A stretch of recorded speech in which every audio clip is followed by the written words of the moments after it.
Welcome back. This is Chili Davis with another video, and it's Friday, right before the Memorial Weekend. So the market has opened, and let's see what we can find. Okay, X, ticker symbol X, United States Steel is up 7%.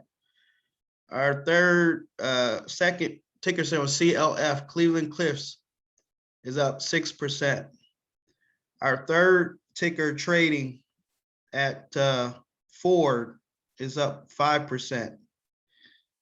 OLN is up 4%.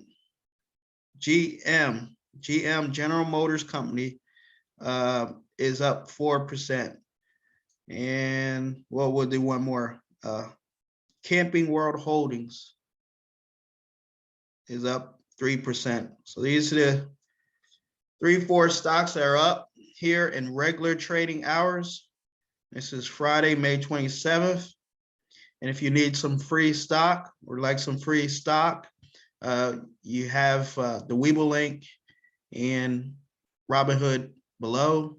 And if you just want to get started investing, I have the WealthFront below as well. So if you like these videos, please like, please share. And if you want to get notified, please click the notification button.